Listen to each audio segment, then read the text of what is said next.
जय हिंद दोस्तों। तो आज हम लोग फिर यहाँ पे क्या करेंगे, आर्मी नर्सिंग असिस्टेंट एग्जाम में जो क्वेश्चन पिछले सालों में पूछे गए और जो क्वेश्चन हमारे बार बार रिपीट हो रहे, वो सारे क्वेश्चन दोस्तों हम लोग यहाँ पे डिस्कस करेंगे।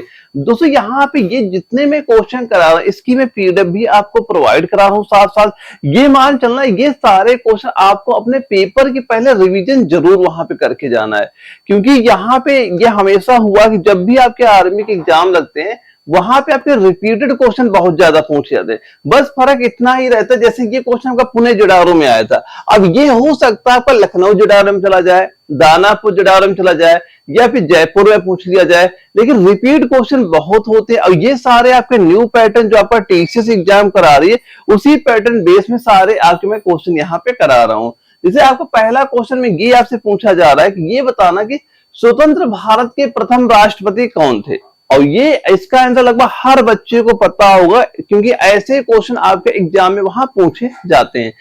तो इसका क्वेश्चन लेने का एक मतलब ये था अपना कि इसके बारे में कुछ पॉइंट और अपने हो जाते हैं जो आपके एग्जाम में क्वेश्चन पूछे जाते हैं। फिलहाल इसका हम लोग अगर राइट आंसर की बात करें तो ये सभी को पता ही क्या हो जाएगा, डॉक्टर राजेंद्र प्रसाद। तो राइट आंसर दोस्तों इसका क्या कहोगे, सीधा सीधा डॉक्टर राजेंद्र प्रसाद इसका बिल्कुल राइट आंसर आपका यहाँ पे हो जाता है। अब इसके बाद एक चीज दोस्तों और यहाँ पे ये चीज ध्यान रखना जो आपके एग्जाम के लिए जरूरी होती है। कभी दोस्तों अगर आपसे ये पूछा जाए, अच्छा ये डॉक्टर राजेंद्र प्रसाद, चलो हमें पता हो गया कि ये आपके प्रथम राष्ट्रपति हैं। अब यहाँ पे कभी अगर इनके बारे में पूछा गया कि ये भारत के पहले राष्ट्रपति कब बने थे, कब बताओगे, 1950। डॉक्टर राजेंद्र प्रसाद 1950 से भारत के पहले राष्ट्रपति ये आपके बने थे। अब इनके बारे में एक चीज ये भी याद कर लेना, ये संविधान सभा जो आपकी थी, संविधान सभा के ये क्या थे, उसके अध्यक्ष, संविधान सभा के ये अध्यक्ष भी थे वहां पे, ये भी चीज याद करना। और दोस्तों ये आपके एकमात्र ऐसे राष्ट्रपति थे जिन्होंने 2 कार्यकाल अपने पूरे किए। कितने कार्यकाल पूरे किए, यहाँ पे नोट कर लेना कि 2 कार्यकाल, ये चीज भी आप यहाँ पे नोट कर लेना, ये भी आपका इंपॉर्टेंट यहाँ पे आपका हो जाता है। और दोस्तों ये भी एक चीज अभी इनका याद कर लेना कि भारत रत्न, यानी भारत रत्न से सम्मानित पहले राष्ट्रपति भी ये आपके यहाँ पे हो जाते हैं। अगर कभी इनमें कोई भी क्वेश्चन आपसे पूछा गया तो इनके सभी के आंसर यही सेम आपका डॉक्टर राजेंद्र प्रसाद वहां पे हो जाएगा कि पहले राष्ट्रपति का नाम बताइए जिनको भारत रत्न मिला, या पूछे कि ऐसे राष्ट्रपति का नाम बताइए जिन्होंने 2 कार्यकाल अपने पूरे वहां पे किए थे। तो ये कुछ बेसिक पॉइंट है, ये आपको पता वहां पे होने चाहिए थे। अब इसके बाद उसमें एक अगला क्वेश्चन था, इसमें पूछा गया है लोकतंत्र ऐसी सरकार है जिसमें प्रत्येक की हिस्सेदारी होती, और ये किसका कथन था, ये किसका कथन था, ये सीधा सीधा आपका जयपुर जुडारू में आपके नर्सिंग के एग्जाम में ये पूछ लिया गया था। तो बताइए ये किसका कथन यहाँ पे आपका हो जाएगा। अगर आपके एग्जाम में ये क्वेश्चन कभी रिपीट हुआ तो इन 4 ऑप्शन में बताइए राइट आंसर यहाँ पे क्या हो जाता है। अब सारे क्वेश्चन के काउंट भी करते चलना, अगर जो ये प्रैक्टिस सेट हो रहे हैं, अगर यहाँ पे आपके 35 तो क्वेश्चन सही हो रहे हैं, तैयारी बिल्कुल आपकी सही वहां पे चल रही है। तो बताइए इसका राइट आंसर क्या बता दोगे, सीधा ये हो जाएगा दोस्तों क्या, अब्राहम लिंकन। इसका ऑप्शन नंबर डी दोस्तों आपका बिल्कुल राइट आंसर यहाँ पे आपका हो जाएगा। और दोस्तों कभी अगर पूछा जाए कि ये जो लिंकन साहब हैं ये अमेरिका के कौन से राष्ट्रपति, इनका क्रम कई बार एग्जाम में आया है, अगर इनका पूछा जाए ये कौन से क्रम के राष्ट्रपति थे अमेरिका के, तो क्या बताओगे, इनका 16वां क्रम। क्या बताओगे, इनका 16वां क्रम दोस्तों यहाँ पे आपका हो जाता है। ये क्रम भी आप इनका याद कर लीजिएगा। अगला क्वेश्चन में पूछा गया शेर शाह की महानता किसमें निहित थी, शेर शाह की महानता किसमें निहित थी। और 4 ऑप्शन क्या है, पहला है धर्मनिरपेक्ष अभिवृत्ति, हुमायूं पर जीत, श्रेष्ठ जनरल होना, या भी प्रशासनिक सुधार। अब बताइए इनमें से राइट आंसर आपका यहाँ पे क्या हो जाएगा, शेर शाह की महानता किसमें आपकी ये नियत थी। तो क्या बताओगे दोस्तों इसका राइट आंसर, ये हो जाएगा क्या, प्रशासनिक सुधार। ऑप्शन नंबर डी दोस्तों इसका बिल्कुल राइट आंसर क्या बता दोगे, ऑप्शन डी हमारा राइट आंसर यहाँ पे हो जाएगा। दोस्तों यहाँ पे एक कुछ पॉइंट और इनके बारे में नोट कर लेना कि एक क्वेश्चन ये पूछा जाता है कि जो जीटी रोड है का निर्माण किसने कराया, तो किसने निर्माण कराया था, शेर शाह ने ही वहां पे कराया था। तो एक पॉइंट यही नोट कर लेना कि जो आपका जीटी रोड है, जीटी रोड का निर्माण किसने कराया, कभी भी अगर पूछा जाए तो किसका नाम बताना है, शेरशाह का नाम यहाँ पे बता देना है। अब इसके बाद इन्होंने एक ये भी प्रथा स्टार्ट की थी, कौन सी, ये भी नोट कर लेना, ईमानदार, ईमानदार प्रशासन, ईमानदार प्रशासन और भूमि माप, और क्या लिख दोगे यहां पे, भूमि, सही कर लेना क्योंकि ये आपके एग्जाम में क्वेश्चन पूछे जाते हैं। भूमि माप, ये भी यहां पे आप नोट कर लेना। भूमि माप प्रणाली, भूमि माप जो आपकी प्रणाली होती है, किसने शुरू की थी, ये भी किसने शुरू की, ये भी आपका शेरशाह ने वहां पे शुरू की थी। इसके बाद उसे यहां पे एक और नोट कर लेना कि अगर पूछा जाए रुपए, क्या पूछा जाए, रुपए की प्रणाली किसने चलाई, रुपए की प्रणाली किसने चलाई, तब भी किसका नाम बताना है, शेरशाह का नाम बताना है।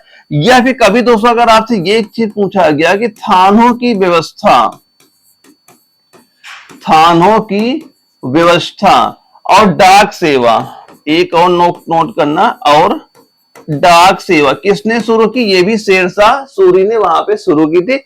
और एक बात दोस्तों, यही इंपॉर्टेंट सारे पॉइंट यहाँ पे आप नोट कर लेना कि चाहे पूछे जीटी रोड का, चाहे ये पूछे, ये पूछे, ये पूछे, किसी का भी पूछे तो आपको शेरशाह सूरी का नाम वहां पे ले लेना है, क्योंकि सीधा सीधा आपसे क्वेश्चन कैसे पूछेगा कि थाने की व्यवस्था, ऐसे क्वेश्चन आएगा शेरशाह की महानता किसमें थी, जैसे इसका आंसर आपने बताया कि प्रशासनिक सुधार आपने बता दिया, हो सकता है इनमें भी कोई ऑप्शन आपको वहां पे नजर आ जाता, तो आपको इनमें से वहां पे टिक करना, ये सारी इनकी विशेषताएं वहां पे आपकी हो जाती थी।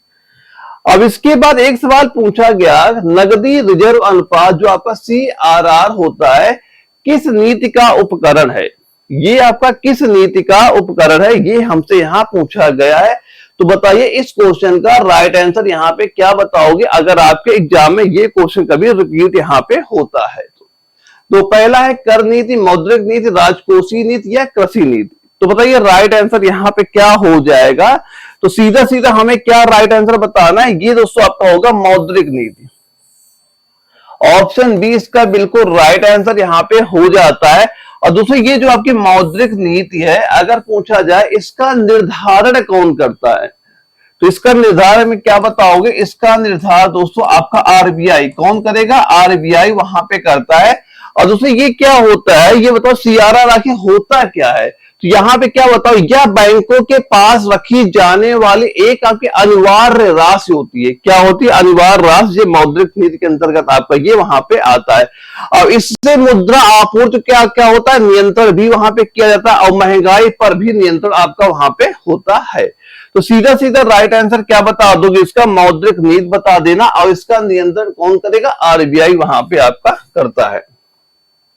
अब ये बताना चाहे अर्थशास्त्र मानव निर्मित उत्पादन उपकरण को किस रूप में वर्गीकृत करता है, जो आपका अर्थशास्त्र है मानव निर्मित उत्पादन उपकरण को किस रूप में आपका ये वर्गीकृत करेगा, संगठन में, श्रम में, उपकर में या पूंजी में।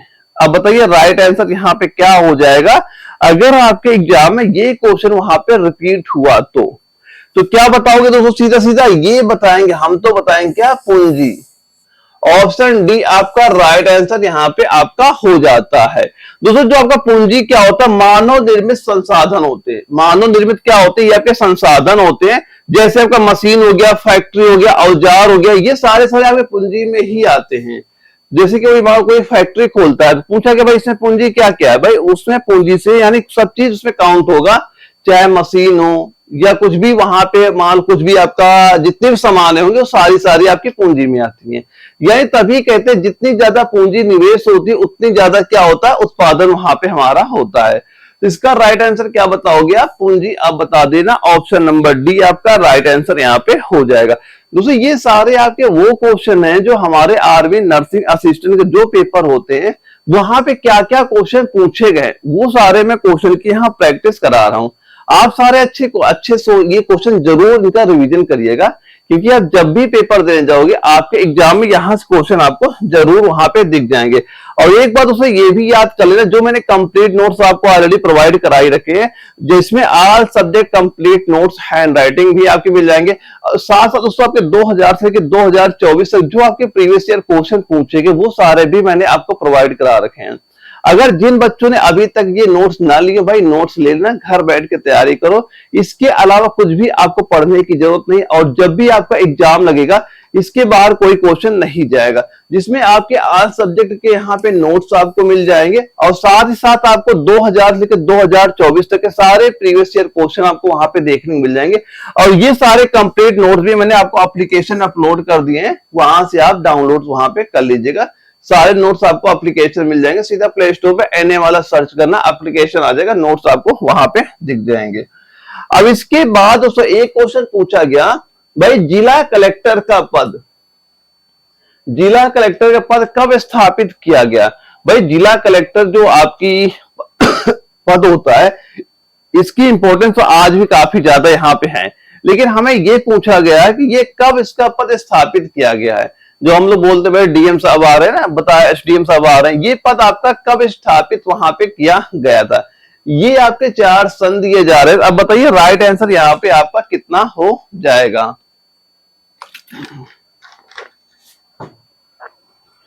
तो सीधा सीधा दोस्तों इसका राइट आंसर आप क्या कह दोगे? ये हो जाएगा 1772। ऑप्शन डी आपका राइट आंसर यहाँ पे हो जाएगा। क्या बताओगे यहाँ पे? Warren Hasting. क्या नोट कर लोगे यहाँ पे? Warren Hasting. क्या लिख दो? Warren Hasting. यहाँ पे ये आप यहाँ पे नोट कर लें। इनके द्वारा दोस्तों ये आपका 1772 में इस पद की स्थापना वहां पे की गई थी। अब दोस्तों ये पद की स्थापना करने का मेन रीजन उस समय क्या था? राजस्व व न्याय। उस समय मेन इसका रीजन उस समय क्या था? राजस्व व न्याय। ये इसकी व्यवस्था करने का मेन मकसद दोस्तों यहाँ पे था। और ये ब्रिटिश प्रशासन का मूल आधार भी आपका दोस्तों बना था। और भारत में जिला प्रशासन की नींव यहीं से आपकी पड़ी थी।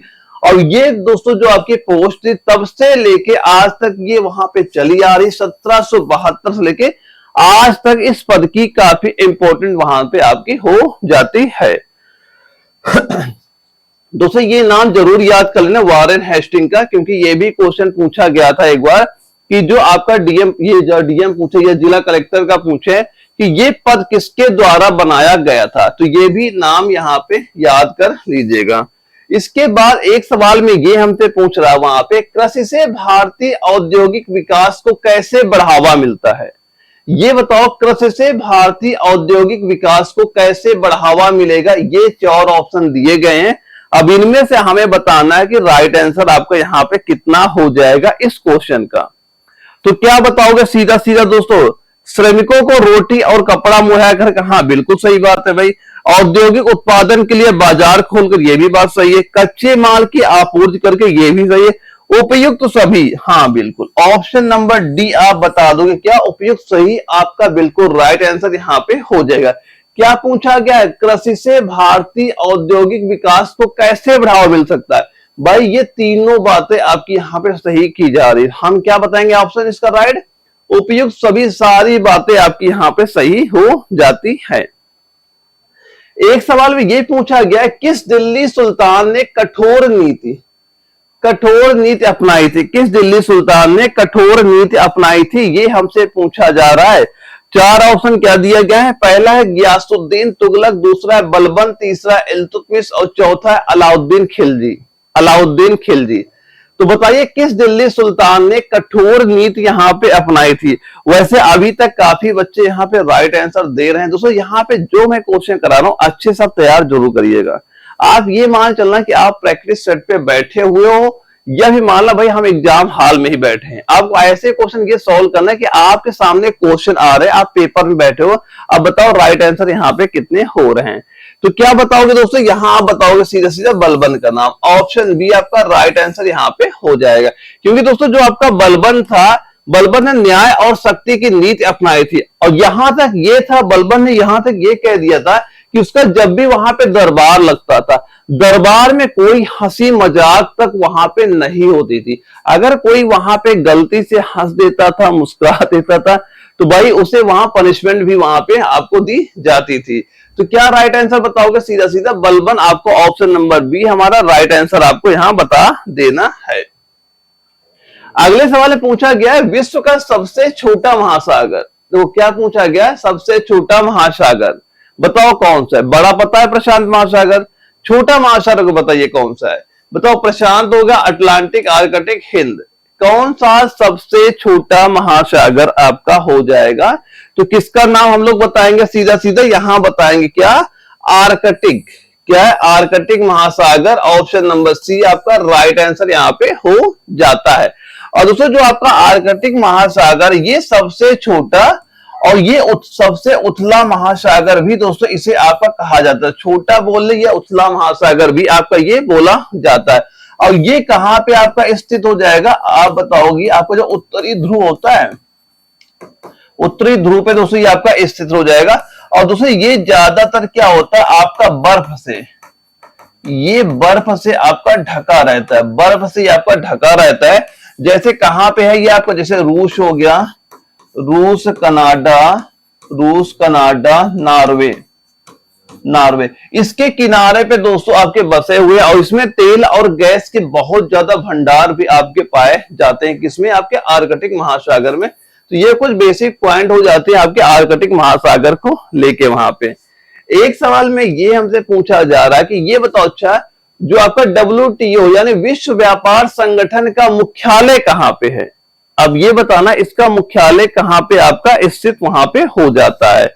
तो दोस्तों इसका मुख्यालय हम सभी को पता है क्या हो जाएगा? जेनेवा, स्विट्जरलैंड आपका हो जाएगा। ऑप्शन डी आपका राइट आंसर यहां पे हो जाएगा। और दोस्तों कभी अगर आपसे ये पूछा गया कि जो आपका विश्व व्यापार संगठन है, एक पॉइंट ये नोट करना, इसकी स्थापना अगर आपसे पूछी गई, इसकी स्थापना कब हुई थी? और ये बताओ ये किसका स्थान यहाँ पे लेता है, ये किसके स्थान पे आपका बनाया गया था? ये दो पॉइंट भी आपको यहाँ पे इंपॉर्टेंट हो जाते हैं। अगर स्थापना की बात करें, स्थापना 1995, क्या बताओगे? 1995 हुई थी। और किसका स्थान दोस्तों ये लेता है? आप बताओगे सीधा सीधा गैट का स्थान ये वहां पे ले लेगा, GATT का स्थान वहां पे लेगा। ये दोनों पॉइंट भी इसके इंपॉर्टेंट आपके यहाँ पे हो जाते हैं।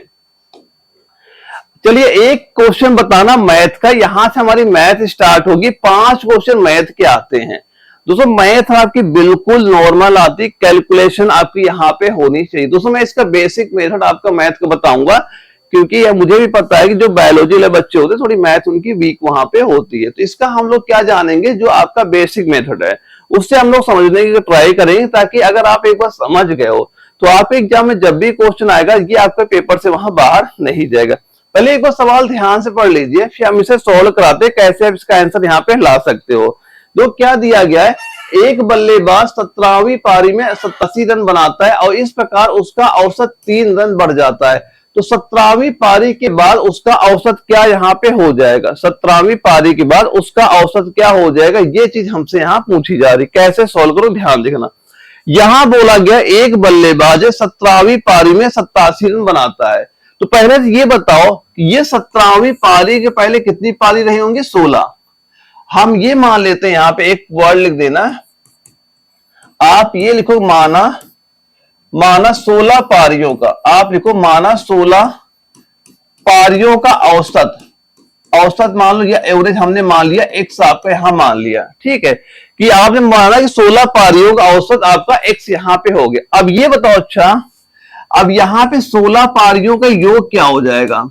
16 पारियों का रनों का योग लिख दो। रनों का योग क्या बता दो? ये दोस्तों हो जाएगा x गुणे 16, यानी कि ये 16x आपका यहां पे हो गया।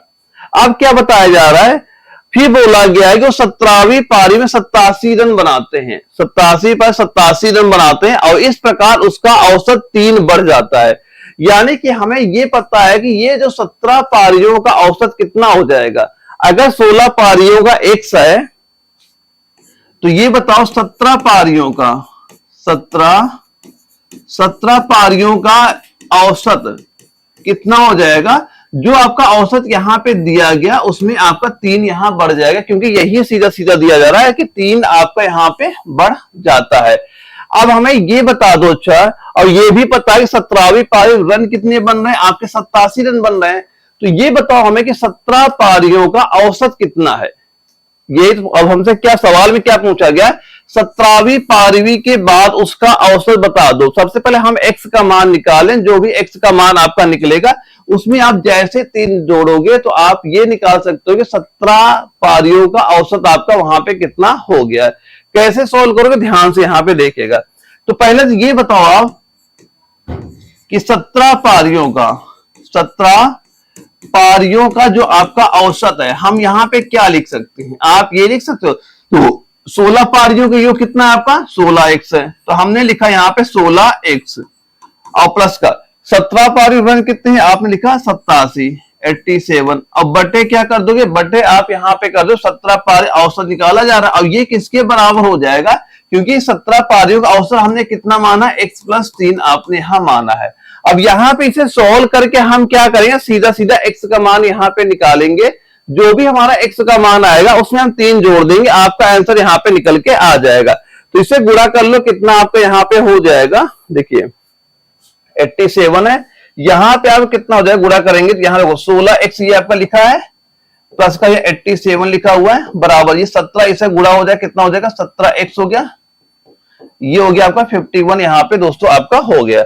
अब देखो ये 16x को आप यहाँ पे ले जाओ, ये 51 को यहाँ पे आप लाओगे तो क्या हो जाएगा, 17x में 16x, 17 में 16 घटा, आप सीधा सीधा क्या बताए, यहाँ x बचा, और 87 में 51 माइनस हो गया, यहाँ बच गया आपका 36, यानी x का मान कितना निकल के आ गया, 36 हमारा निकल के आ गया। अब हमसे पूछा जा रहा 17 पारियों का औसत क्या हो जाएगा, तो क्या हो जाएगा, जो भी आपने x का मान अभी निकाला है तो यहाँ पे कितना निकाल, 36 और प्लस 3 करोगे, ये हो गया आपका 39 दोस्तों यहाँ पे हो गया।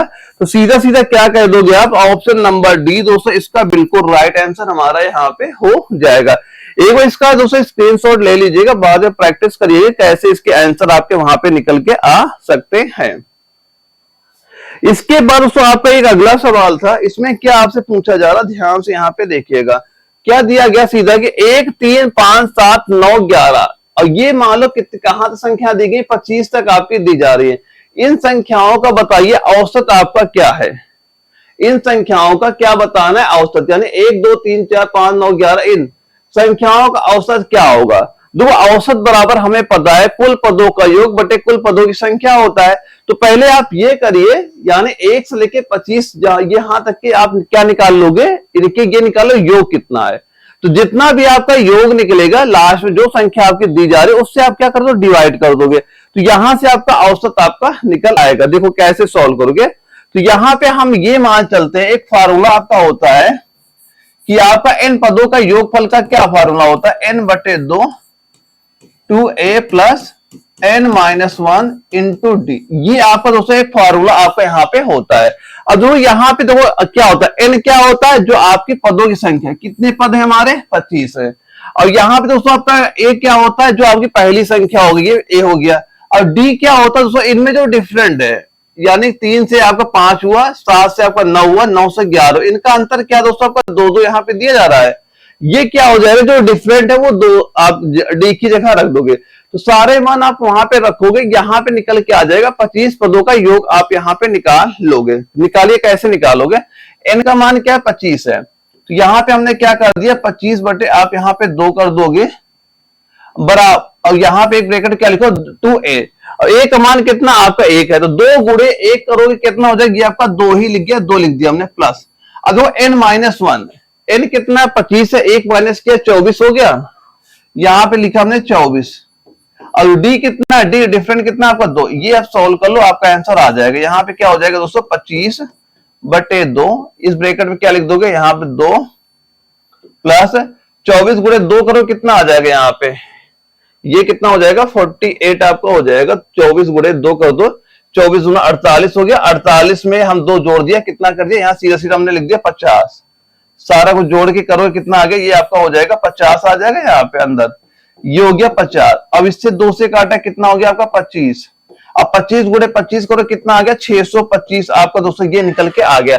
अब ये दोस्तों क्या है 625, ये तो हमारा निकल के आया है कि इन 25 पदों का योग आपका क्या था। अब अगर आपसे पूछा जा रहा है इनका औसत बता दीजिए, क्या पूछा गया औसत, तो औसत दोस्तों क्या हो जाएगा, कुल पदों का योग 625 बटे पदों की संख्या, संख्या कितनी 25, भाग करो कितना आ जाएगी, तो आ जाएगा दोस्तों का 25। तो यहां पे क्या बता दोगे, इनकी औसत क्या बता दोगे आप, 25 ही बता दोगे। ऑप्शन नंबर सी आपका राइट आंसर यहां पे हो जाता है। इस तरह कोई भी सवाल अगर ऐसा आता आप सभी के आंसर वहां पे आसानी से आप दे सकते हैं।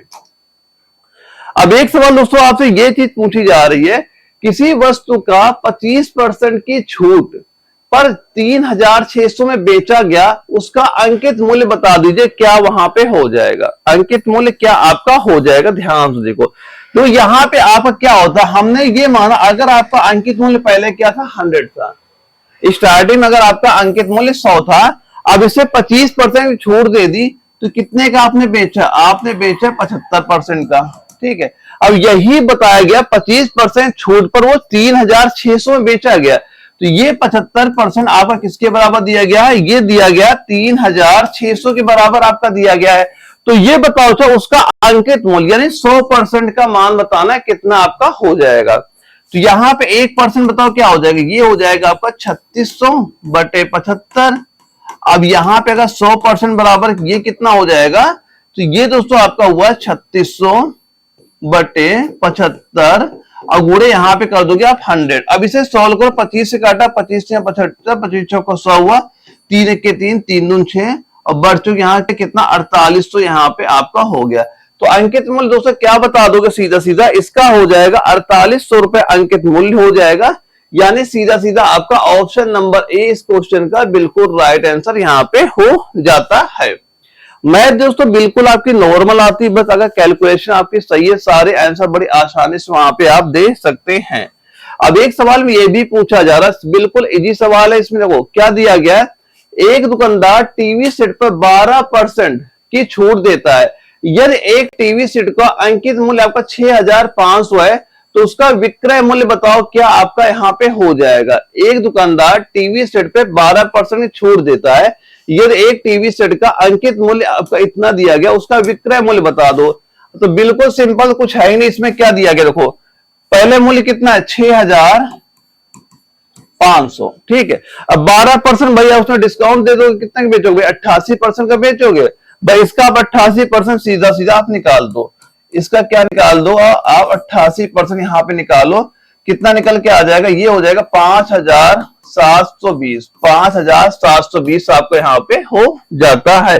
तो क्या सीधा सीधा कह दोगे, इसका ऑप्शन नंबर सी दोस्तों आपका राइट आंसर यहाँ पे हो जाता है। बस कैलकुलेशन थोड़ी आपकी यहाँ पे रहती है, कैलकुलेशन जैसे आप करोगे आप बड़ी आसानी से इनके आंसर वहां पे दे सकते हैं।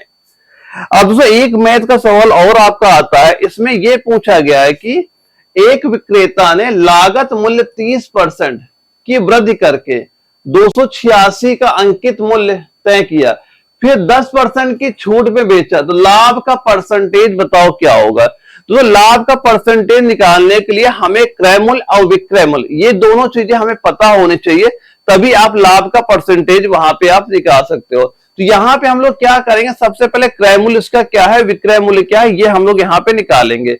सवाल में क्या दिया गया है, एक विक्रेता ने लागत मूल्य पर 30% की वृद्धि करके 286 का अंकित मूल्य वहां पे करता है। कैसे सॉल्व करोगे ध्यान से देखना।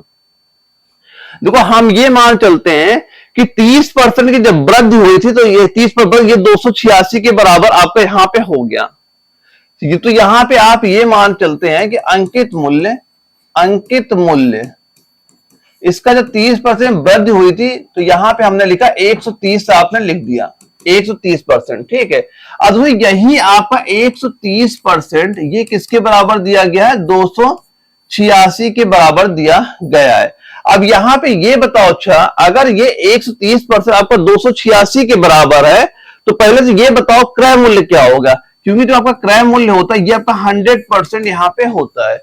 अगर 130% 286 के 100% किसके बराबर हो जाएगा, तो यहां पे सिंपल से क्या करोगे 286 बटे ये हो जाएगा आपका 130 और गुणे यहाँ पे करोगे 100, ये कितना निकल के आ जाएगा 220, 200 यहाँ पे निकल के आ गया।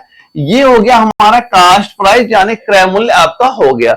अब दोस्तों विक्रय मूल्य क्या होता है, यानी अंकित मूल्य पर तय किया और फिर 10% की छूट पर बेचा गया। अब 10% दोस्तों यहां पे क्या कर देना, आपको यहां पे छूट पे ये आपका वहां बेचा जाएगा। अब कैसे निकालोगे, अब दोस्तों यहां पे अगर किसी चीज का अंकित मूल्य आपका कितना आ गया, ये 286 रुपए हो गया। अंकित मूल्य अगर 286 हो गया, अब इसमें आप 10% जो छूट दोगे, क्योंकि जो आपका डिस्काउंट होता है छूट दिया वो आपका अंकित मूल्य पे ही आपका वहां पे दिया जाता है। अब ये बताओ अच्छा सेलिंग प्राइस क्या हो जाएगा, यानी उसका विक्रय मूल्य क्या हो जाएगा, ये दोस्तों आपका होगा 286 यहां पे आपका दिया गया है, क्या 286। अब इसमें कितना डिस्काउंट दे रहा है, वो 10% की छूट दे रहा है, तो कितने का वो बेचेगा, आप सिंपल से इसका निकालोगे 90/100, 90/100 यहां पे करोगे। अब इसका मान निकालिए कितने के बराबर आ जाएगा, 1 0 0 कर जाएगा आपका, फिर 2 से काटो 5 से कट जाएगा, फिर 6, ये आपका निकल के आएगा दोस्तों 257.4, 257.4 आपका हो गया। यानी दोस्तों ये हो गया आपका क्या सेलिंग प्राइस। हाँ, यानी हमने निकाल लिया, क्रय मूल्य भी निकाल लिया, विक्रय मूल्य भी निकाल लिया। अब हमसे क्या पूछा गया, लाभ परसेंटेज बता दीजिए क्या हो जाएगा। तो लाभ परसेंटेज बराबर क्या होता है, यानी कि जो आपका प्रॉफिट का परसेंटेज होता है, ये आपका होता है प्रॉफिट बटे क्रय मूल्य और गुणे आप 100 यहां पे करते हो। तो ये बताओ लाभ कितना हुआ, यानी 220 की कोई हमारी सामान थी, उसको हमने बेचा 257.4 का आपने यहां बेच दिया। अब ये बताओ लाभ कितना हुआ, तो इसमें आप इसको माइनस करोगे, कितना निकल आ गया प्रॉफिट यहां पे, ये दोस्तों आपका हो रहा है 37.4, कितना हो रहा है 37.4 दोस्तों आपका यहां पे हो गया। अब बटे क्रय मूल्य कितना है, क्रय मूल्य दोस्तों आपको कितना दिया जा रहा है यहाँ पे 220, क्रय मूल्य कितना है आपका 220 हो जाएगा। अब परसेंटेज गुणे 100 यहाँ पे कर दोगे, ये दशमलव आप हटाओगे, 1 0 अब यहाँ पे आपका बढ़ जाएगा, 2 0 2 0 सीधे से आप काट दोगे, फिर कर जाएगा किससे 22/11, इसे गुणा करोगे, ये दोस्तों सॉल्व करोगे, कितना निकल के आ गया 17% दोस्तों आपको ये निकल के आ गया, कितना 17%। तो हम लोग क्या कहेंगे, प्रॉफिट कितना हो रहा है आपका 17% हो रहा है। ऑप्शन नंबर डी इसका बिल्कुल राइट आंसर यहाँ पे हो जाएगा। एक बार इसका स्क्रीनशॉट लेना, बाद में प्रैक्टिस करिएगा कि कैसे आप इसका आंसर वहां पे ला सकते हो, क्योंकि यही पैटर्न आपके एग्जाम में ऐसे सेम क्वेश्चन वहां पे आपको देखने को मिल जाएंगे। अगला सवाल दोस्तों ये आ रहा, ध्यान से पढ़िए, आपका बायोलॉजी का सवाल यहाँ पे आपका हो जाता है।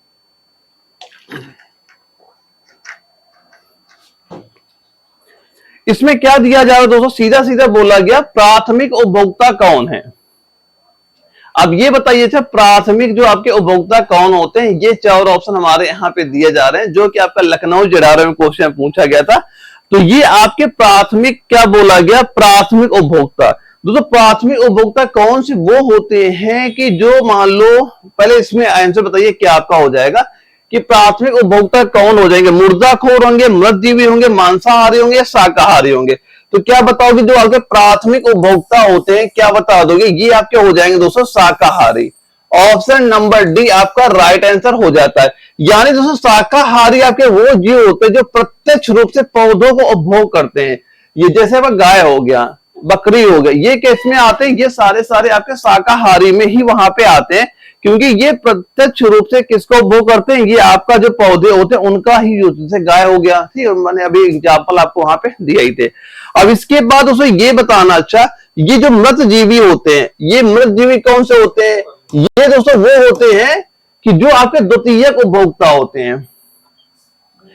ये क्या बताओगे, ये कैसे हो जाएंगे, यहां बताना द्वितीयक, ये क्या हो जाएंगे द्वितीयक उपभोक्ता, यहां बता देना सीधा द्वितीयक, ये आपके उपभोक्ता यहां पे आपके हो जाते हैं।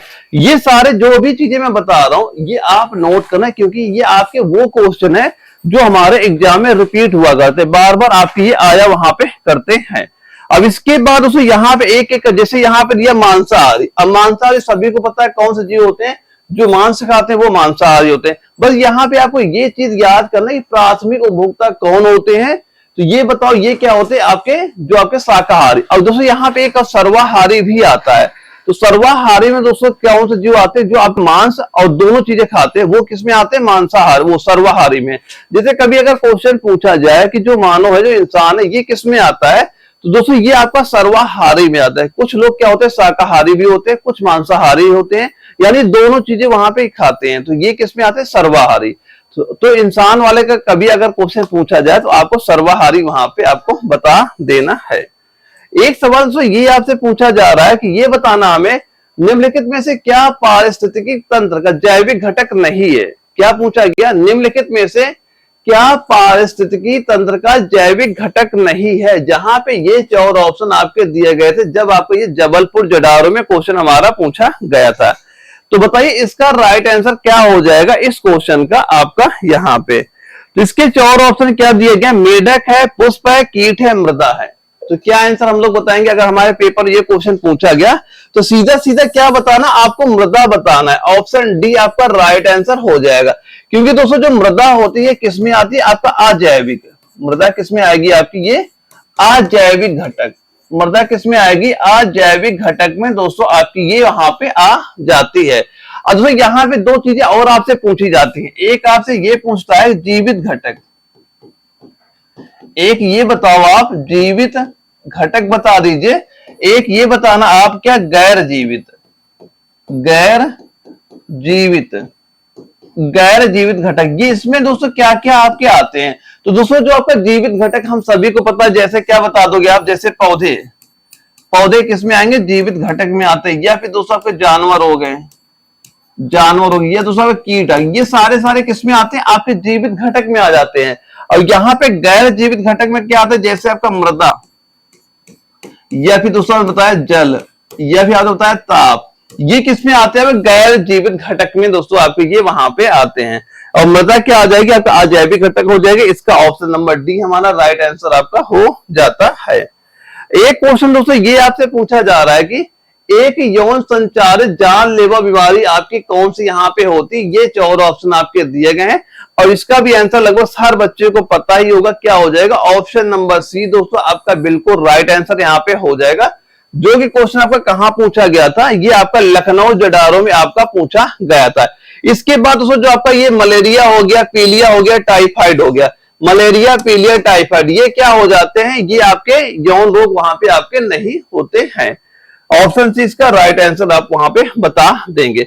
अब ये बताओ अच्छा एक क्वेश्चन कि मलेरिया के संचारण की खोज, मलेरिया के संचारण की खोज के लिए नोबेल पुरस्कार किसे दिया गया था। कौन से वैज्ञानिक को दिया गया था, रोनाल्ड रॉस को, पैट्रिक मैनसन को, चार्ल्स जॉनसन को, या चार्ल्स लेब्रन को। ये 4 ऑप्शन हमारे दिए गए थे। अब बताइए कि राइट आंसर हमारा यहाँ पे कितना हो जाएगा। दोस्तों अभी क्या हो रहा है, जो आपका एग्जाम करा रहा है ये आपका टीसीएस ही करा रहा है, लेकिन जो इसके क्वेश्चन होते हैं ये आपका आर्मी हेडक्वार्टर दिल्ली से सारे वहां प्रोवाइड कराए जाते हैं। तो ये मान जरूर चलना कि आप जब भी पेपर देने जाओगे आपके एग्जाम में ये क्वेश्चन आपके रिपीट वहां पे जरूर होंगे। अब इसकी पीडीएफ भी मैं आपको व्हाट्सएप पे वहां प्रोवाइड करा दूंगा, बस ग्रुप में ऐड रहना, ये सारे पीडीएफ आपको वहां पे मिलते रहेंगे। तो राइट आंसर दोस्तों क्या बताओगे, रोनाल्ड रॉस का नाम बता देना। ऑप्शन नंबर ए दोस्तों इसका बिल्कुल राइट आंसर यहाँ पे आपका हो जाता है। इन्होंने दोस्तों क्या किया था 1897 में, क्या किया 1897, मलेरिया का जो एक कारण क्या था आपका, नोट कर लेना कौन सा था, ये मलेरिया के कारण का जो एक मच्छर था एनाफिलीज, क्या हो जाएगा एनाफिलीज। ये दोस्तों ये मच्छर था, इसके बारे में इन्होंने बताया था। और इनको इसीलिए 1902 में, इसीलिए इन्हें 1902 में क्या दिया गया, इनको नोबेल पुरस्कार, इनको क्या दिया गया था, नोबेल पुरस्कार, इसी के लिए दोस्तों इन्हें वहां पे दिया गया था। तो ये कुछ पॉइंट नोट कर लेना कि एनाफिलीज के बारे में इन्होंने बताया था, कब बताया था 1897 में, इसलिए दोस्तों 1902 में क्या दिया गया था, इन्हें नोबेल पुरस्कार भी वहां पे दिया गया था। अब ये बताना था वसा का पायसीकरण में कौन शामिल होता है, किसका पूछा गया, वसा के पायसीकरण में कौन शामिल होता है। 4 ऑप्शन क्या है, पहला प्लीहा, दूसरा अमाशय, तीसरा अगन्याशय, चौथा यकृत। अब बताइए राइट आंसर यहाँ पे क्या हो जाएगा अगर हमारे एग्जाम में ये क्वेश्चन आपका पूछा जाता है तो क्या बताओगे सीधा सीधा दोस्तों इसका राइट आंसर, इसका राइट आंसर हो जाएगा आपका यकृत। ऑप्शन नंबर डी आपका राइट आंसर यहाँ पे आपका हो जाता है। तो यहाँ पे क्या बताओ, जैसे यकृत हो गया, यकृत हो गया, यकृत से आगे क्या हो जाए, ये आपका क्या निकाल स्वभाव करेगा, पित्त रस, जो आपका बाइल जूस होता है, पित्त रस बना, यकृत क्या करता है आपका पित्त रस का बनाता है। और दूसरा जो आपका ये पित्त रस होता है, ये क्या होता है, जो आपका पित्त रस होता है, बाइल जूस होता है, ये पित्त रस क्या करता है, वसा को छोटे छोटे कणों में क्या करता है, पाइसीकरण करता है, क्या करता है, पाइसीकरण वहां पे आपका ये कर देता है। तो ऑप्शन नंबर डी सीधा सीधा इसको आप क्या बताओगे, राइट आंसर यहाँ पे आपका हो जाता है। एक क्वेश्चन ये पूछा गया कि जो आपका वृद्धि हार्मोन होता है, वृद्धि हार्मोन कौन सी ग्रंथ से स्रावित होता है। वृद्धि हार्मोन से मतलब आप ये समझ सकते हो, जैसे किसी की हाइट आप देखा होगा, हाइट कम रह जाती है या फिर किसी की हाइट ज्यादा होती है, इसका भी रीजन दोस्तों यही होता है कि जो आपका ग्रोथ हार्मोन्स होते हैं, अगर ये मान लो किसी के अंदर कम है तो उसकी हाइट कम हो जाती है, अगर किसी के अंदर ग्रोथ हार्मोन ज्यादा होते हैं उसकी हाइट काफी ज्यादा आती है। तो इसका दोस्तों मेन रीजन, मेन कारण ही यही होता है कि हमारे हाइट को बढ़ाना, जो आपकी हाइट बढ़ेगी वह आपकी हड्डियां बढ़ेंगी। तो इसका क्या हो जाएगा, इसका राइट आंसर पूछा जा रहा है कि जो आपके ग्रोथ हार्मोन्स होते हैं ये बताओ कहां से स्रावित होते हैं। तो क्या बताओगे, ये आपकी जो आपकी पीयूष ग्रंथि होती है, यानी हमारी प्यूटरी ग्लैंड होती है, यहां स्रावित होती है। ऑप्शन नंबर डी आप राइट आंसर यहां बता देंगे। और दोस्तों जो प्यूटरी ग्रंथि होती है इसे क्या कहा जाता है, इसका एक नाम और इसे कहते हैं हम लोग क्या, मास्टर ग्लैंड, इसे आपका मास्टर ग्लैंड के नाम से भी आपका जाना जाता है। और यहीं से आपका ग्रोथ हार्मोन्स आपका निकलता है, जो हमारी हाइट के लिए, हड्डियों की वृद्धि के लिए बहुत जरूरी आपका वहां पे हो जाता है। एक क्वेश्चन पूछा गया कि थायरॉक्सिन हार्मोन के लिए थायराइड को किसकी आवश्यकता होती है। बताओ जो आपका थायरॉक्सिन हार्मोन होता है कि थायराइड को किसकी आवश्यकता होगी, आयोडीन की, कैल्शियम की, पोटेशियम की, सोडियम की। तो क्या बताओगे राइट आंसर इस क्वेश्चन का, अगर आपके एग्जाम में ये क्वेश्चन वहां पूछा गया तो सीधा सीधा हम लोग क्या बताएंगे, आयोडीन। क्या बता दोगे, आयोडीन बताइएगा। ऑप्शन ए आपका राइट आंसर यहाँ पे आपका हो जाता है। और दोस्तों ये थायराइड ग्रंथ से ही आपका थायरॉक्सिन हार्मोन वहां पे स्रावित आपका होता है। और दोस्तों यही जो आपका थायरॉक्सिन हार्मोन है, इसके लिए क्या बताएंगे, हमें आयोडीन की जरूरत होती है। और कभी दोस्तों शरीर में क्या होती है, आयोडीन की जब कमी हो जाती है, एक क्वेश्चन ये पूछा जाता है, आयोडीन की कमी से कौन सा रोग आपको होगा, कौन सा रोग बताओगे, घेंघा रोग। कौन सा रोग बता दोगे, घेंघा रोग दोस्तों आपको यहाँ पे हो जाता है। ये चीज भी यहाँ पे आप नोट कर लीजिएगा। अब इसके बाद एक आपका अगला सवाल था, इसमें ये हमसे पूछा गया है किशोरा अवस्था में केवल लड़कियों में कौन सा परिवर्तन आपका वहां पे होता है। और ये 4 ऑप्शन वहां पे आपके दिए गए थे, जो कि आपका लखनऊ जेडारू में आपका ये क्वेश्चन पूछा गया था। तो इसको भी दोस्तों भाई आप सारा चीज यहाँ पे देख के भी आप बता सकते हो क्या चेंजमेंट होती है, क्या एक ही आपका डिफरेंट वहां पे होता है, कौन सा होता है वो आप यहाँ बता सकते हो। जैसे शरीर पे बाल आना, भाई ये तो सबके साथ है, मुहासे भी आपके सबके साथ आता है। तो ये ऑप्शन नंबर सी आप क्या कह दोगे, बिल्कुल राइट आंसर यहाँ पे हो जाएगा। और रूप में सजगता, भाई ये भी सब में आपका आता है। तो ऑप्शन सी इस क्वेश्चन का आपको बिल्कुल राइट आंसर यहाँ पे हमारा बता देना है। और ये सीधे सीधे क्वेश्चन आपके पेपर में वहां पूछे जाते हैं। अब ये बताना अच्छा, यानी कि जो मानव में आपका ग्लोमेरुलस कहाँ होता है, ये बताओ कहां पे आपका पाया जाएगा, यकृत में, अस्थिमज्जा में, गर्भाशय में, वृक्क में, कहां पे आपका पाया जाता है। तो क्या बताओगे दोस्तों इसका राइट आंसर, ये बताना कहां पाया जाएगा, आप कहोगे वृक्क में, यानी किडनी में आपका पाया जाएगा। ऑप्शन डी आपका राइट आंसर यहाँ पे हो जाता है।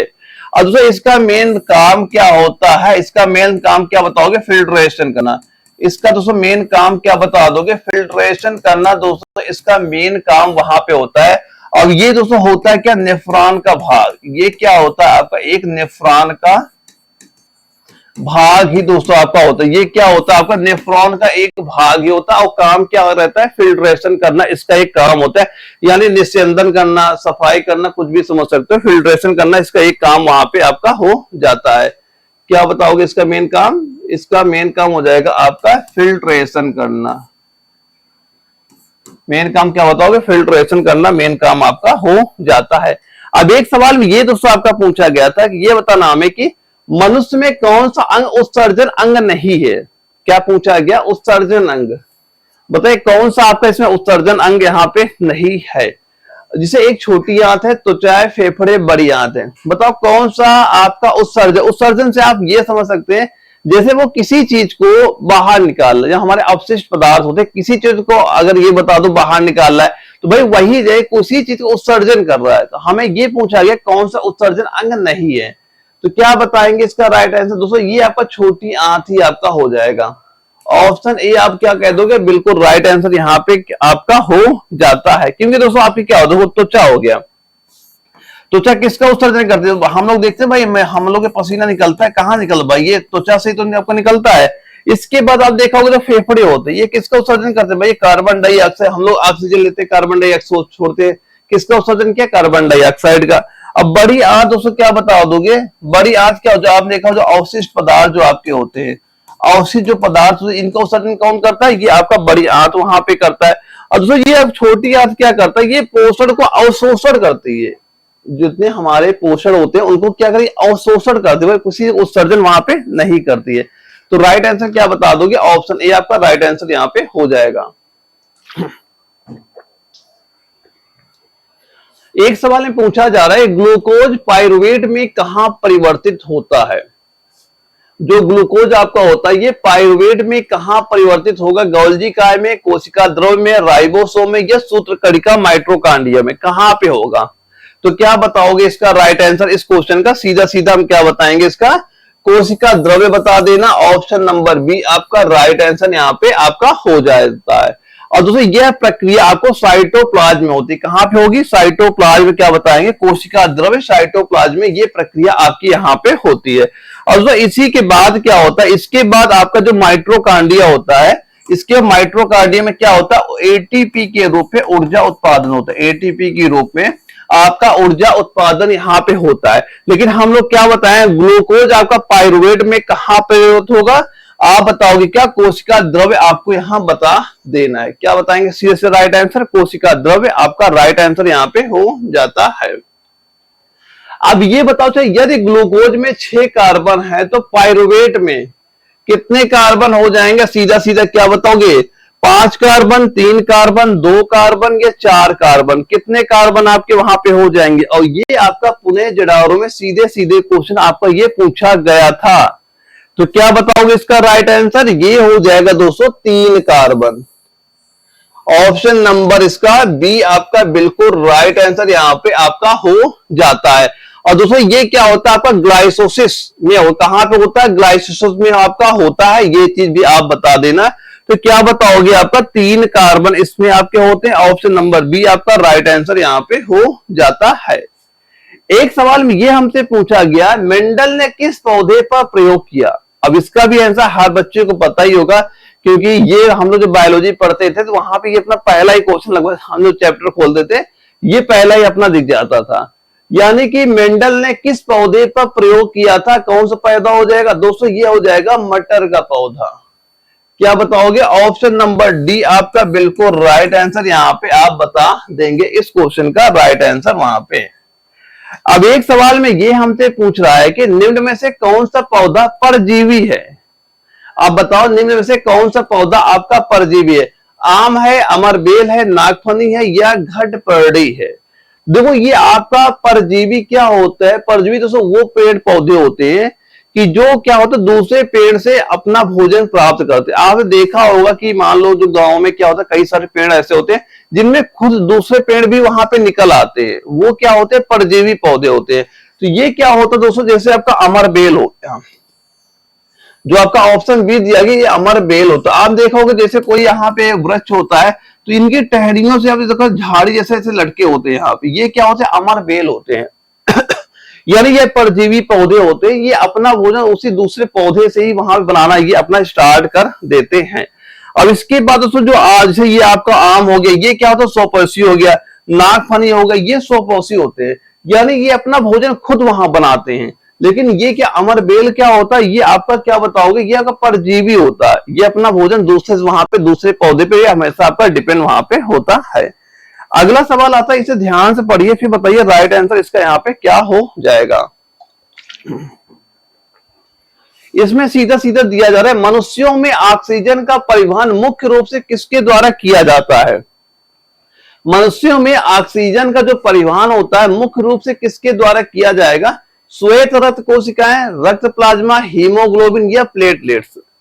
तो क्या बताइए इसका राइट आंसर क्या हो जाएगा अगर आपके एग्जाम में ये क्वेश्चन वहां पूछा जाता है तो क्या बताएंगे दोस्तों हम लोग? इसका हीमोग्लोबिन हम लोग बता देंगे, यानी ऑप्शन नंबर सी इसका बिल्कुल राइट आंसर यहाँ पे हो जाएगा। हीमोग्लोबिन हम लोग बिल्कुल राइट आंसर इसका यहाँ पे बता देंगे।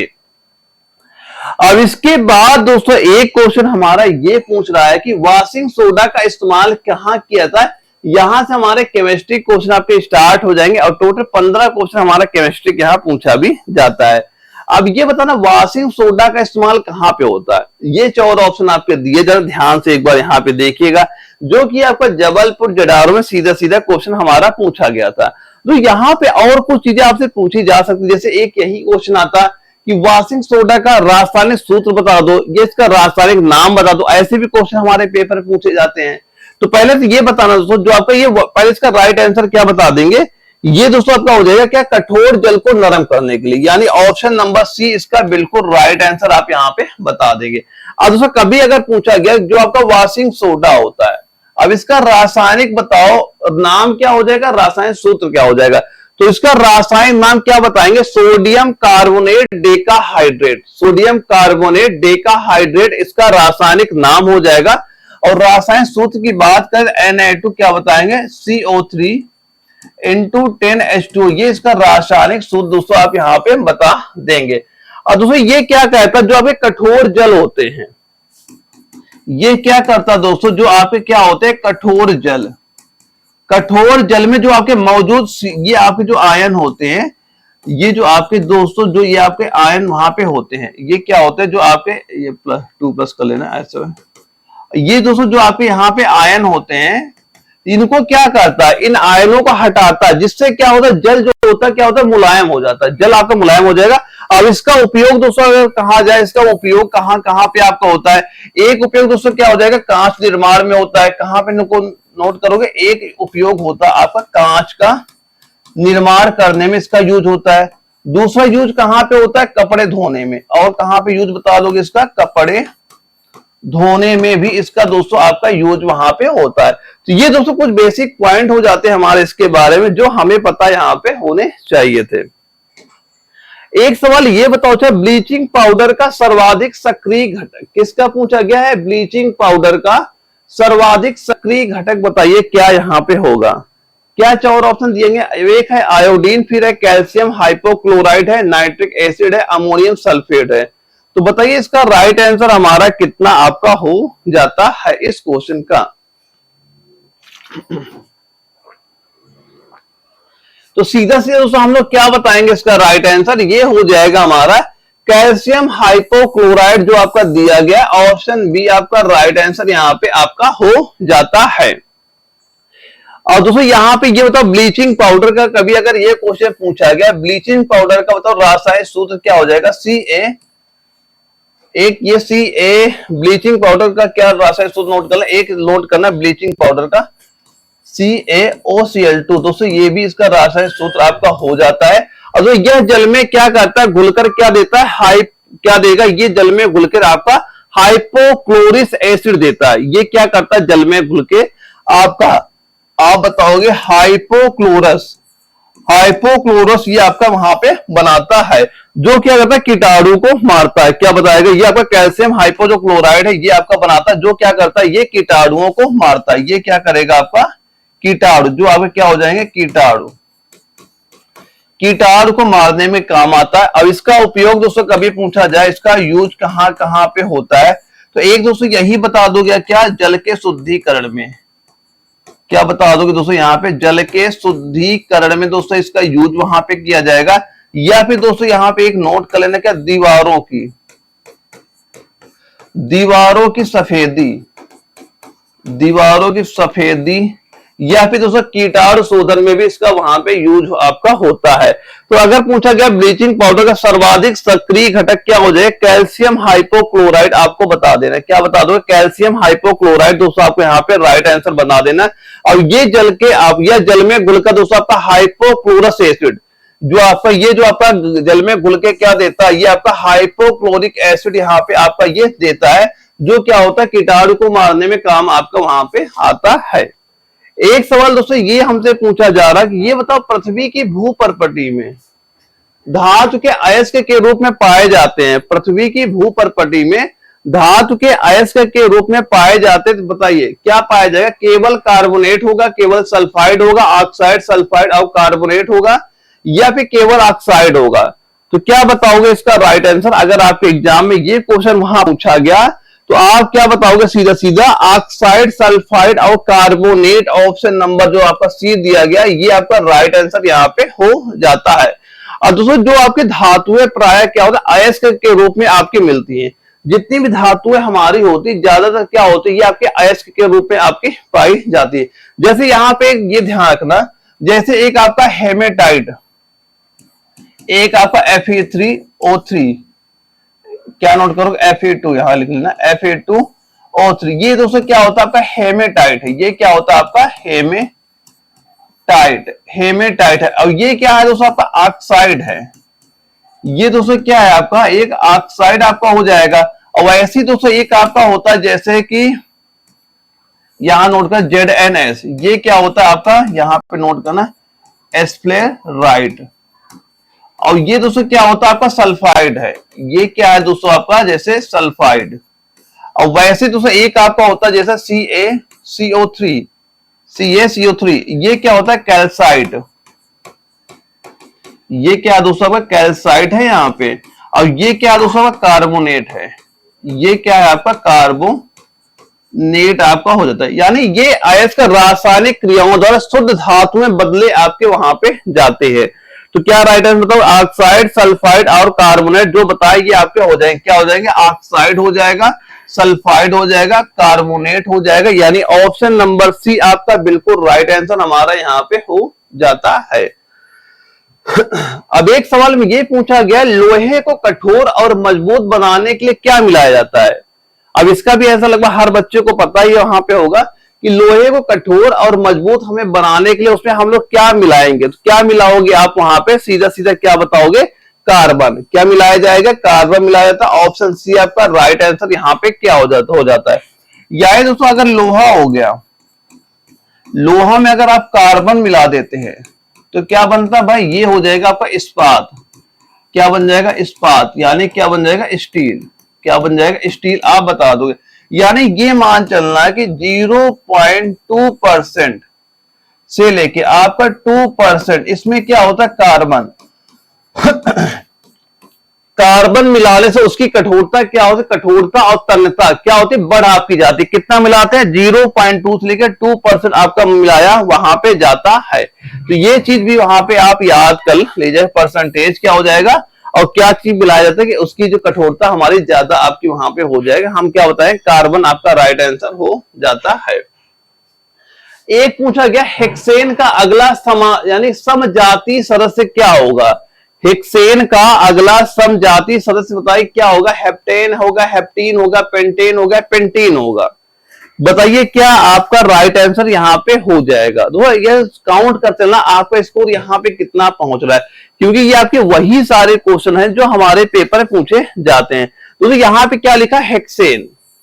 हेक्सेन को हम लोग कैसे लिखते हैं? हेक्सेन को आप लिखोगे यहाँ पे C6H14, ये क्या हो जाएगा आपका? हेक्सेन हो गया। ये क्या हो गया आपका? यानी ये आपका एक क्या होता है? एल्केन हो गया। ये क्या हो गया आपका? एक एल्केन यहाँ पे हो गया। अब ये बताओ समजातीय श्रृंखला में अगला सदस्य क्या होगा? इसमें क्या होगा? जो आपका कार्बन है, कार्बन क्या एक आपका बढ़ जाएगा और हाइड्रोजन क्या ये आपके 2 बढ़ जाएंगे। तो क्या बताओगे? यानी हेक्सेन से क्या बन जाएगा? हेप्टेन। जैसे आपका क्या हो जाएगा? ये हेक्सेन अभी लिखा हुआ है, तो आगे जो बढ़ोगे इसके आगे क्या हो जाएगा? आपका हेप्टेन हो जाएगा। क्या हो जाएगा? हेप्टेन। यानी कि C7 हो जाएगा और H आपका 16 यहाँ पे आपका हो जाएगा। क्या बन जाएगा? हेप्टेन आपका बन जाएगा। तो सीधा सीधा हम क्या बता देंगे? ऑप्शन नंबर ए आपका राइट आंसर यहाँ पे हो जाता है। यहाँ पे एक अगले सवाल में हमसे ये पूछा जा रहा है कि एलपीजी का मुख्य घटक क्या है, और ये बिल्कुल बेसिक सवाल भी आपका होता है और आपके एग्जाम में ऐसे क्वेश्चन वहां पूछे भी जाते हैं यानी एलपीजी का मुख्य घटक क्या बता दोगे आप, यहाँ पे ब्यूटेन हो जाएगा। ऑप्शन नंबर डी आपका बिल्कुल राइट आंसर यहाँ पे आपका हो जाता है। यानी दोस्तों आपका जो एलपीजी होता है ये क्या होता है, इसमें आपका एक तो ब्यूटेन क्या बता दो यहाँ पे नोट करना क्या क्या होता है। एक तो इसमें क्या होता है, ब्यूटेन होता है, और ब्यूटेन के बाद थोड़ी मात्रा में क्या होता है, इसमें प्रोपेन भी होता है। थोड़ी मात्रा में आपका प्रोपेन दोस्तों भी आपका यहाँ पे होता है। और ये आपका एक उच्च ऊर्जा और कम प्रदूषण वाली गैस आपकी हो जाती है। और उस गैस को दबाव में द्रव रूप में क्या होता है भंडारित आपका वहां पे किया जाए। जो गैस होता है दबाव प्रेशर करके द्रव रूप में ये आपकी लिक्विड वहां पे मतलब वहां पे भरी जाती है। आप देखो जो घर में हमारे सिलेंडर आते हैं, जब आप उसे हिलाते होंगे तो वो आप हिलते भी होंगे, वहां पे लगता है भाई इसमें कोई लिक्विड भरा हुआ है। ठीक है, तो इसका राइट आंसर क्या बता दो कि आपका ब्यूटेन यहाँ पे राइट आंसर यहाँ पे हो जाएगा। तो एलपीजी में क्या होता है, सबसे ज्यादा ब्यूटेन है और थोड़ी मात्रा में आपका प्रोपेन भी आपके यहाँ पे होता है। और एक ये भी क्वेश्चन पूछा गया कई बार में कि जो हम लोग घर में सिलेंडर यूज करते हैं उसमें एक जो तीखी गंध आती है कि आप देखोगे जब गैस वहां पे निकलना स्टार्ट हो जाती है, कभी लीकेज हो जाती है, तो हमें एक महसूस भाई गैस निकल रही है। तो ये किस वजह से हमें पता चलता है, एक क्वेश्चन ये भी कई बार एग्जाम में क्वेश्चन पूछा गया है। तो क्या बताओ मरकैप्टन का नाम वहां पे याद करना जिसकी वजह हमें ये पता चलता है कि हम ये गैस आपके लीकेज है, हमें उसकी महक आ रही है, तो वो किसकी वजह से होगा, मरकैप्टन का नाम वहां पे याद रखिएगा। एक सवाल में ये हमसे पूछ रहा है कि ठोस कोयला को तरल हाइड्रोकार्बन में बदलने की प्रक्रिया क्या होती है। यानी ठोस कोयला को तरल हाइड्रोकार्बन में जो बदलने की प्रक्रिया होती है ये आपकी क्या वहां पे होती है, तो क्या होगी बताओ। इसका 4 ऑप्शन दिए जा रहे हैं। ठोस कोयले को तरल हाइड्रोकार्बन बदलने की प्रक्रिया क्या बताएंगे हम लोग, बताएंगे क्या द्रवीकरण बता देना। ऑप्शन डी आपका बिल्कुल राइट आंसर यहाँ पे हो जाता है। अगले सवाल में हम लोग आते हैं, इसमें पूछा जा रहा है इनमें से कौन सबसे कम अभिक्रियाशील है। सबसे कम अभिक्रियाशील बताओ, मैग्नीशियम है, पारा है, हाइड्रोजन है, एल्यूमिनियम है। भाई इसका भी आंसर हम सभी को पता ही होगा कि इसमें सबसे कम अभिक्रियाशील किसका नाम बताएंगे, ये दोस्तों बता देंगे किसका, पारा का मरकरी का आप यहाँ पे नाम बता देंगे। दोस्तों जो आपकी ये मरकरी होती है ना, ये क्या है, ये आपकी दोस्तों एक धातु है। ये आपकी एक धातु होते हुए भी ये किसी भी रासायनिक रूप से एकदम बिल्कुल ये आपकी निष्क्रिय होती है, रासायनिक रूप से बिल्कुल निष्क्रिय होती है। और ये दोस्तों आपका अभिक्रियाओं में भाग नहीं लेता और ये तरल रूप में आपका पाया जाता है। और ये भी क्वेश्चन पूछा गया कि कमरे के ताप पर कौन सी ऐसी धातु है जो आपकी तरल अवस्था में पाई जाती है, तो किसका नाम बताओगे आप, धातु का पूछेगा, पारा का नाम बताना है। अगर यहीं पे आपसे ये पूछा जाता है कमरे के ताप पर ऐसी अधातु का नाम बताइए जो तरल अवस्था में हो, उसे आप ब्रोमीन का नाम आप वहां बता देंगे। तो ये आप मरकरी, पारा और ब्रोमीन, इसमें कभी कंफ्यूज वहां पे नहीं होना, लेकिन दोनों क्वेश्चन हमारे पेपर में पूछे जाते हैं। अब एक क्वेश्चन में ये हमसे पूछा गया है जिंक कॉपर सल्फेट विलयन से कॉपर को अलग कर सकता है क्योंकि, कॉपर को अलग कर सकता है क्योंकि, क्या रीजन है भाई वहां पे, ये 4 ऑप्शन आपके दिए जा रहे हैं। अब बताओ राइट आंसर यहाँ पे क्या हो जाएगा, जिंक जो कॉपर सल्फेट विलयन में से कॉपर को अलग क्यों कर सकता है, क्या रीजन हो जाएगा। तो इसका रीजन क्या बताओगे आप, अधिक अभिक्रियाशील होता है। हम सीधा क्या बताएंगे, ऑप्शन सी आपका राइट आंसर हो जाएगा। क्योंकि जो दोस्तों जिंक होता है, ये जो आपका कॉपर होता है, इससे क्या होता है, अधिक अभिक्रियाशील होता है। इसीलिए जो आपका जो जिंक होता है ये कॉपर को विस्थापित यहाँ पे कर देता है, कॉपर को क्या कर देगा, ये वहां पे विस्थापित आपको कर देता है, क्योंकि ये क्या होता है, ज्यादा अभिक्रियाशील आपका वहां पे हो जाता है। एक सवाल पूछा गया संतरे में कौन सा अम्ल होता है। भाई ये तो मैंने कई बार आपके पढ़ा ही चुका हूं एसिड वाले, कि किसमें आपका कौन सा अम्ल आपके पाया जाता है, क्योंकि ये हमारे एग्जाम में कई बार क्वेश्चन सीधा सीधा हमसे पूछ लिया जाता है। तो संतरे में कौन सा अम्ल बताएंगे, भाई इसका तो मैंने कई बार आपको कराई दिया, इसमें सिट्रिक अम्ल आपका होता है। ऑप्शन नंबर डी आप क्या कहोगे, राइट आंसर यहाँ पे हो जाएगा। तो कभी अगर पूछा गया जो आपका सिट्रिक अम्ल का रासायनिक सूत्र क्या हो जाएगा, C6H8O7 आपको यहां बता देना। और ये जो आपका सिट्रिक अम्ल दोस्तों होता है, जैसे आपका नींबू हो गया, संतरा हो गया, इन जो खट्टे फल होते हैं उनमें आपका ये वहां पे पाया जाता है। तो क्या बताओ, जितने भी खट्टे फल होते हैं तो उसमें सब में क्या रहता है, सिट्रिक अम्ल होता है। इसका ये रासायनिक सूत्र भी आपको पता वहां पे होना चाहिए।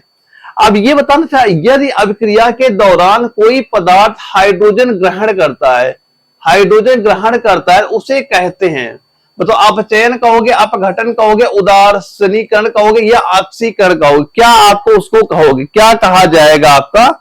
तो इसका बताइए राइट आंसर यहाँ पे क्या हो जाएगा?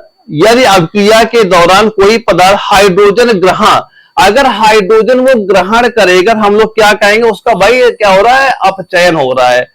ऑप्शन ए इसका राइट आंसर यहाँ पे आपका हो जाता है।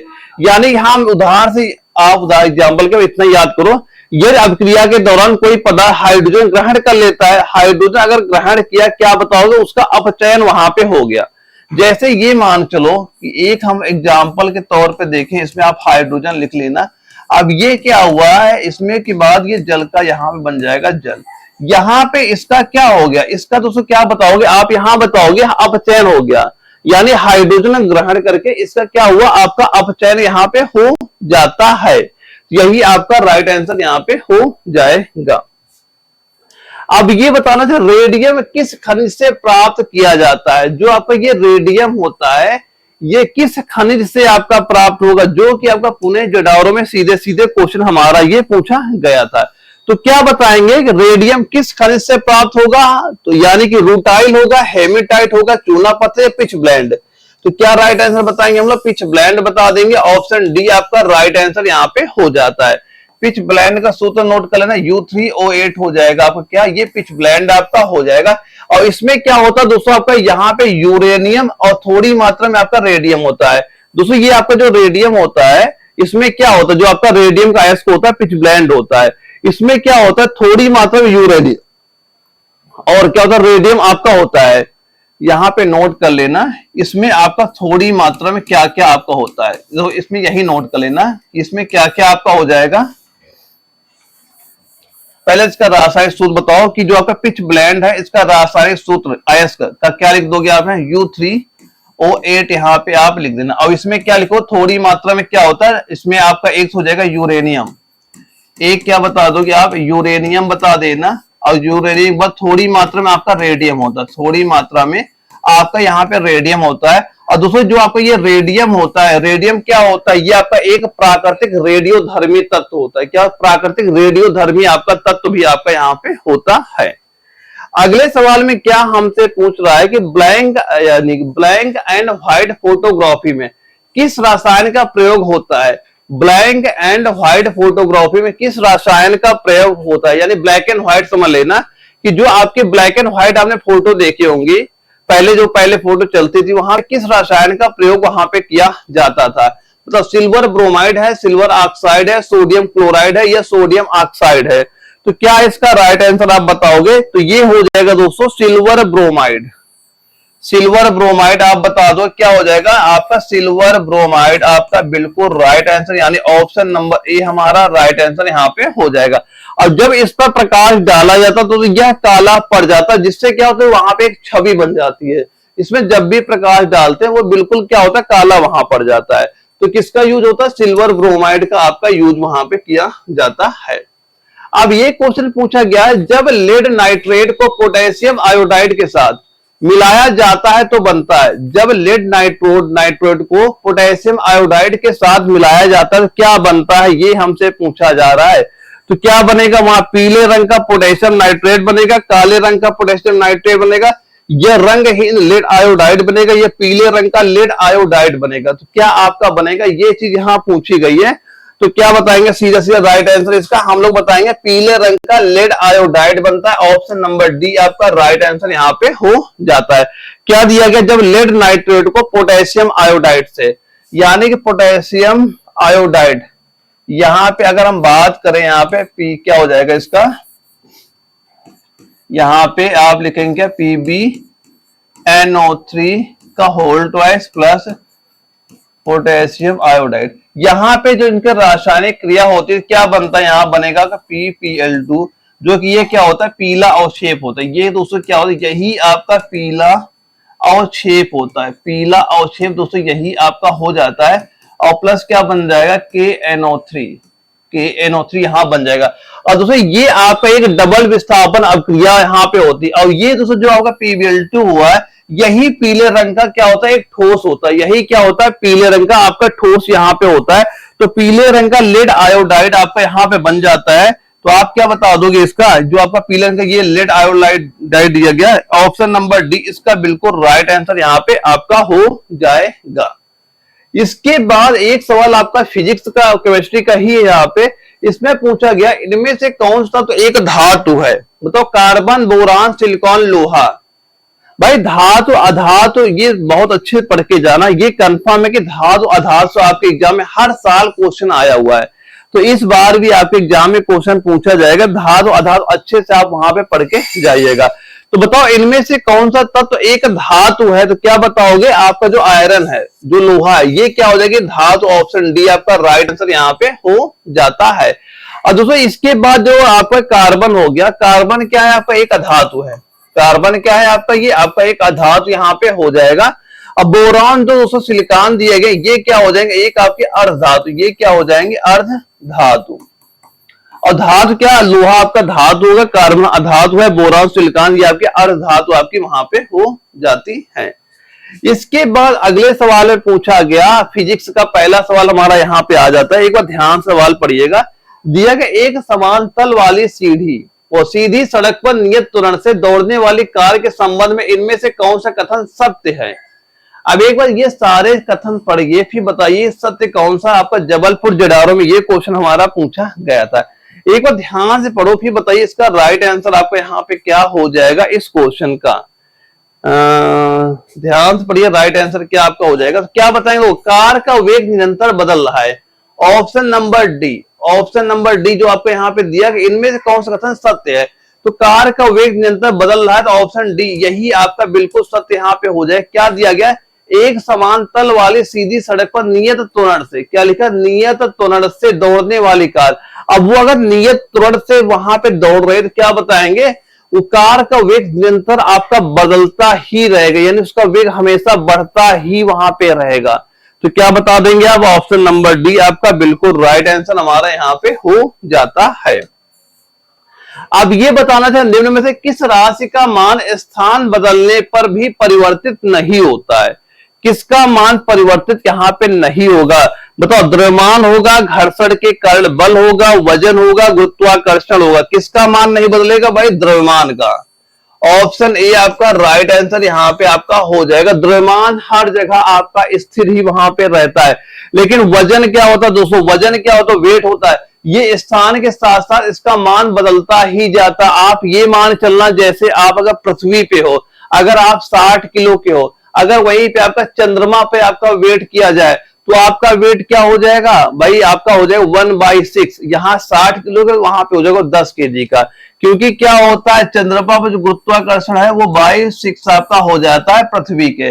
और जो आपका भार होता है, भार क्या होता है, हमारा द्रव्यमान गुणित त्वरण आपका होता है। अगर ये जी का मान आपका कम हो गया तो भाई आपका भार भी तो कम हो जाएगा, लेकिन ये द्रव्यमान क्या होता है, हमेशा आपका स्थिर वहां पे रहता है। ये भी क्वेश्चन आपको पूछा गया, वो 2 क्वेश्चन यहाँ हमेशा लगभग पूछे जाते हैं।